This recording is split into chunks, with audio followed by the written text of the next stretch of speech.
Hi, team India cricketer అయిన సంజు శాంసన్ వలస సెంచరీలతో ఊపు మీద ఉన్నాడు. ఇండియన్ జెర్సీ వేసుకుంటే చాలు సంజు శాంసన్ చెలరేగిపోతున్నాడు. అలాగే ఫ్యూచర్ పై మస్తు హోప్స్ పెట్టుకున్నాడు. కానీ ఈ క్రమంలో సంజు శాంసన్ కి బిగ్ షాక్ తగిలింది. టీమిండియాలో మోస్ట్ అన్లక్కీ ప్లేయర్ ఎవరైనా ఉన్నారంటే అది సంజు శాంసనే.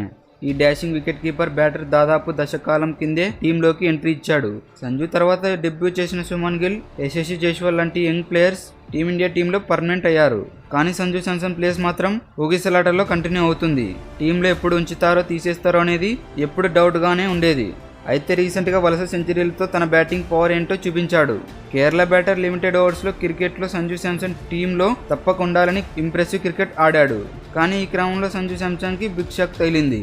వరుస సెంచరీలతో టీమిండియాలో తన ప్లేస్ పర్మనెంట్ చేసుకుంటున్న సంజు శాంసన్కు బిగ్ షాక్ తగిలింది. ఈ స్టార్ బ్యాటర్ విషయంలో కేరళ క్రికెట్ అసోసియేషన్ తగ్గేదే లేదంటూ దూకుడు వ్యవహరిస్తుంది. విజయ్ హజారే ట్రోఫీ కోసం కేరళ క్రికెట్ సెలెక్ట్ చేసిన టీంలో ఇండియన్ స్టార్ ప్లేయర్కు ఛాన్స్ ఇవ్వలేదు. ఈ డొమెస్టిక్ టోర్నమెంట్ కోసం సంజు శాంసన్ అవైలబుల్గా ఉంటాడని 2 days బ్యాక్ చెప్పాడు. కానీ వచ్చే 2025లో ఛాంపియన్స్ ట్రోఫీ జరుగుతుంది. ఈ టోర్నమెంట్ ఆడే టీమిండియాలో ప్లేస్ ఉండాలంటే విజయ్ హజారే ట్రోఫీలో సంజు శాంసన్ బాగా పర్ఫామ్ చేయాలి. విజయ్ హజారే ట్రోఫీలో పరుగుల వరద పారించాలి. ఛాంపియన్స్ ట్రోఫీలో తన ప్లేస్ని సాలిడ్గా పెట్టుకుంటానని సంజు శాంసన్ అన్నాడు. కానీ విజయ్ హజారే ట్రోఫీ టోర్నమెంట్ కోసం మేనేజ్మెంట్ సంజు శాంసన్ను సెలెక్ట్ చేయలేదు. ఇందులో ఆడిన వారిని మెయిన్ టోర్నమెంట్కు తీసుకుంటారు. అయితే కొన్ని రీజన్స్ వల్ల సంజు శాంసన్ క్యాంప్కి రాలేనని చెప్పాడు. ఆ తర్వాత ఆడదనని చెప్పాడు. అయితే సెలెక్టర్స్ మాత్రం సంజుని పక్కన పెట్టాలని డిసైడ్ అయ్యారు. టోర్నమెంట్ స్టార్ట్ అయ్యే నాటికి గ్యాప్ని రిమూవ్ అయితే ఏమాత్రం ఇబ్బంది ఉండదని అన్నారు.